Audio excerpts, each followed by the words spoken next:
In the latest push for Gaza truce, Egyptian, Qatari and US mediators are to meet Israeli negotiators in Rome on Sunday, and this is according to the Egypt media. Meanwhile, Israeli bombardment continues across much of the Gaza Strip. Airstrikes in the southern city of Khan Yunis and Deir al-Balah. The European Union, EU, has recently found itself at the center of controversy and debate due to the arrests and impending deportations of numerous pro-Palestine and pro-Israel protesters. This development has sparked a wide array of reactions, highlighting the complex and sensitive nature of the Israeli-Palestinian conflict, as well as the varying political climates within EU member states. The arrest and deportation of protesters underscore the EU's struggle to maintain public order while respecting the rights to freedom of expression and assembly. Before we start, hit the like and subscribe buttons for more exclusive news. The Israeli-Palestinian conflict, a long-standing and deeply rooted geopolitical issue. 10 more people in the last 24 hours. The United Nations has expressed its concerns over mounting civilian casualties and further displacement resulting from the Israeli bombardment. Continues to evoke strong emotions and reactions worldwide. In Europe, this conflict has translated into numerous public demonstrations, rallies, and protests, with individuals and groups expressing their solidarity with either the Palestinian or Israeli causes. These demonstrations have at times resulted in clashes between opposing factions,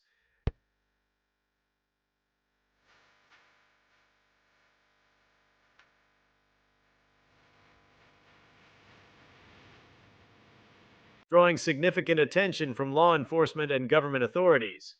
In recent months, several EU member states have reported an increase in public demonstrations related to the Israeli-Palestinian conflict. These protests, while generally peaceful, have occasionally erupted into violence. Bombing this Yemeni port in broad daylight, this Israeli operation was meant to send a very public message. Fighter jets flying over 1,000 miles, leading to property damage and confrontations with police. As a result, authorities in some EU countries have taken decisive actions to manage the situation, including the arrest and deportation of demonstrators. The decision to arrest and deport protesters has not been taken lightly. 1,000 miles to reach their targets. A power plant, as well as gas and oil depots, lighting up the night sky. EU member states are bound by international laws and their own national regulations that protect the rights to freedom of speech and assembly. However, these rights are not absolute and can be subject to limitations, especially when public safety and order are at risk. The challenge for authorities has been to balance these rights against the need to prevent violence and maintain public order. In some cases, the arrests have been justified by the need to prevent further escalation of violence. 80 injured, mostly with severe burns. Watching the airstrikes in real time was Israel's Prime Minister. Tomorrow he flies to Washington to meet. For example, in countries like France and Germany, where large Palestinian and Jewish communities coexist, authorities have been particularly vigilant in monitoring protests to prevent intercommunal violence.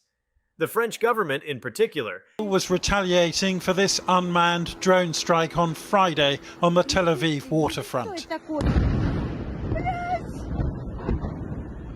This was the first. Has a history of strict measures against public disturbances, including the use of anti-riot police to disperse crowds and prevent clashes.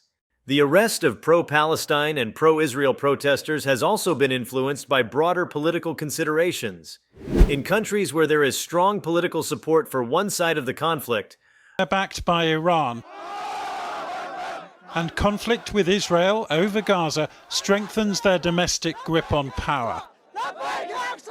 Last week, authorities may be more inclined to crack down on demonstrations supporting the opposing side. This dynamic has been observed in some Eastern European countries, where pro-Israel sentiment is strong among the political elite, leading to stricter measures against pro-Palestine demonstrators. Conversely, in countries with significant pro-Palestine support such as Ireland and Sweden, attack this oil tanker off the Yemeni shore, while American and British air and missile strikes have failed to deter them. Pro-Israel protesters may face harsher treatment. This political bias, whether perceived or real, adds another layer of complexity to the situation, making it difficult for authorities to be seen as impartial enforcers of the law. The deportation of protesters has been particularly controversial. Deportation is a severe measure, typically reserved for individuals who pose a significant threat to public safety or national security. Intercepted, though an American and British air campaign has failed to stop them. The armed forces restate their full right. By deporting protesters, EU member states send a strong message about their commitment to maintaining public order. However, this approach has been criticized by human rights organizations and civil liberties advocates, who argue that deportation is a disproportionate response to what are essentially acts of political expression. Critics of the deportation policy point out that many of the deported individuals are non-citizens who have lived in the EU for years, if not decades. Last night's Israeli airstrikes could be just the beginning of another cycle of retaliation, linked to the conflict in Gaza, though still short of all-out regional war. These individuals often have deep ties to their communities and families in the EU, and deportation can have devastating effects on their lives. Moreover, the deportation of protesters raises questions about the EU's commitment to human rights and the principles of democratic governance. The Hodeidah port is more than 1,700 kilometers from Israel. Israeli military said the port had been used by the Houthis to receive weapons shipments from Iran. The targets included dual. Human rights organizations have been vocal in their opposition to the arrests and deportations. They argue that the right to protest is a fundamental aspect of democratic society, and that the EU. Strikes were targeted against oil facilities and a power station, and that most of the wounded suffered severe burns in the airstrikes. According to the Israeli military, the strike was carried out, which prides itself on its commitment to human rights, should uphold this right. Amnesty International, Human Rights Watch, and other advocacy groups have called on EU member states to reconsider their approach and to seek less punitive measures to manage public demonstrations. The European Commission, the executive branch of the EU, has also expressed concerns about the arrests and deportations. Israeli Defense Minister said the attack was carried out to send a message to Houthi rebels. While acknowledging the need to maintain public order, the Commission has emphasized the importance of protecting civil liberties and ensuring that any actions taken by member states are proportionate and in line with EU law. The Commission has called for a balanced approach that respects the rights of protesters. למעלה מ-200 פעם. בפעם הראשונה שבה הם פגעו באזרח ישראלי, הכינו אותם. While addressing legitimate security concerns. In response to the criticism, some EU member states have defended their actions by pointing to the specific circumstances that necessitated the arrests and deportations. For example, in Germany, military personnel from Tel Aviv, he later put out a warning to the Houthis, Hezbollah and Hamas.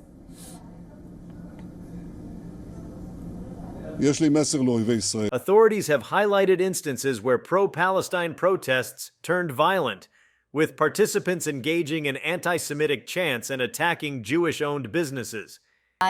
Remember, Netanyahu is slated to take off late on Sunday for Washington, where he will address a joint session of the United States Congress on Wednesday.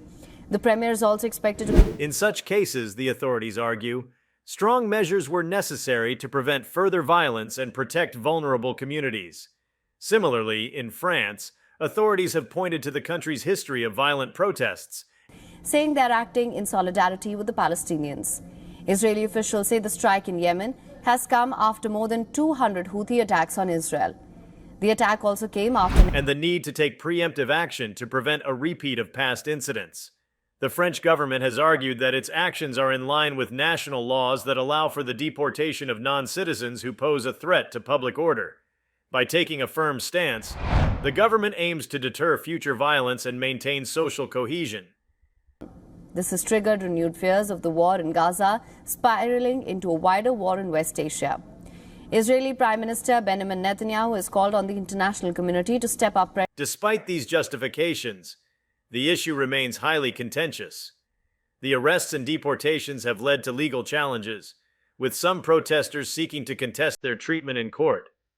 These cases have the potential to set important legal precedents.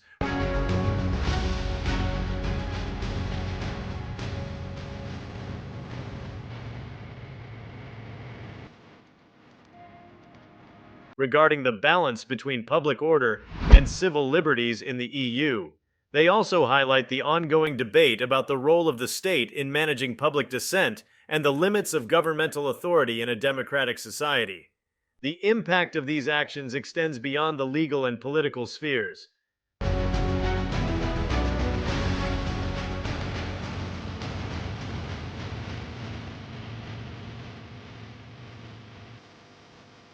The arrests and deportations have had significant social and cultural ramifications, particularly within the affected communities. For many individuals, the experience of being arrested or facing deportation has been traumatic, leading to feelings of alienation and distrust towards the authorities. This, in turn,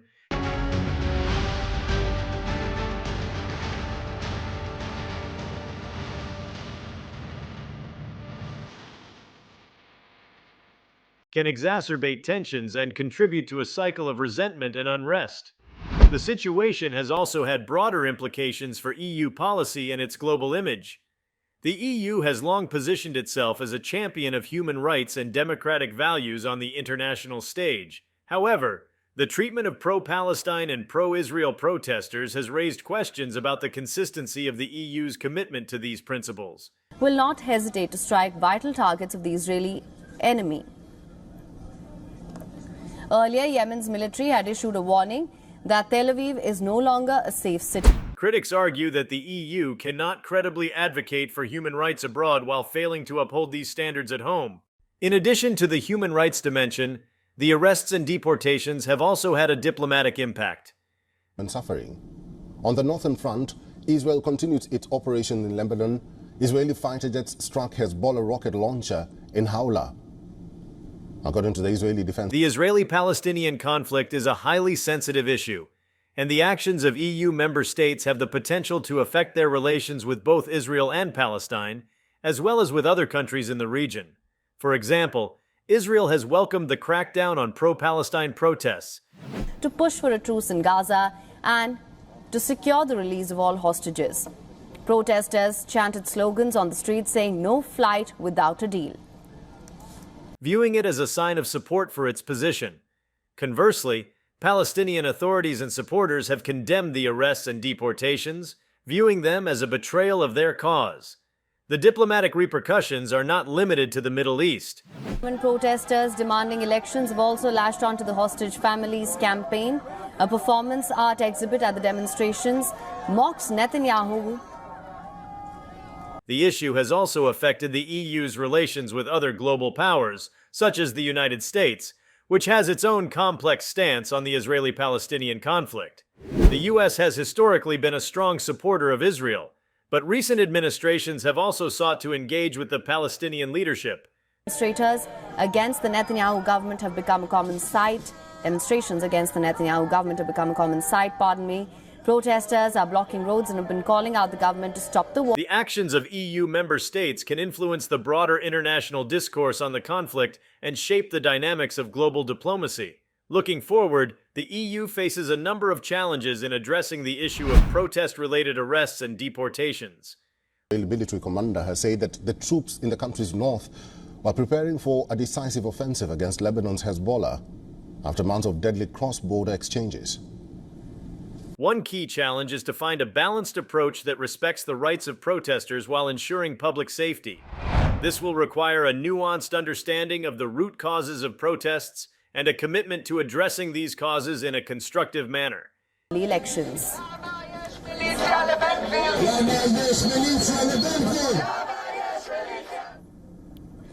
Now talks to secure a truce hostage deal. It will also require effective communication and dialogue between authorities, protesters, and the broader community. Another challenge is to address the legal and procedural aspects of the arrests and deportations. This includes ensuring that the rights of individuals are protected throughout the legal process, and that any actions taken by authorities are subject to appropriate judicial oversight. The U.S. Secretary of State Antony Blinken said a long-sought ceasefire between Israel and Hamas is within sight. He stated negotiators have been driving towards the goal line. Remember, Netanyahu is... It also includes addressing the concerns of human rights organizations and other stakeholders and finding ways to incorporate their feedback into policy decisions. If you liked this video, please give it a like and subscribe to our channel. Also, could you leave your comments below and tell us? Do you support the EU's decision to arrest pro-Palestine and pro-Israel protesters? We want to hear from you. Thank you for watching and see you next time.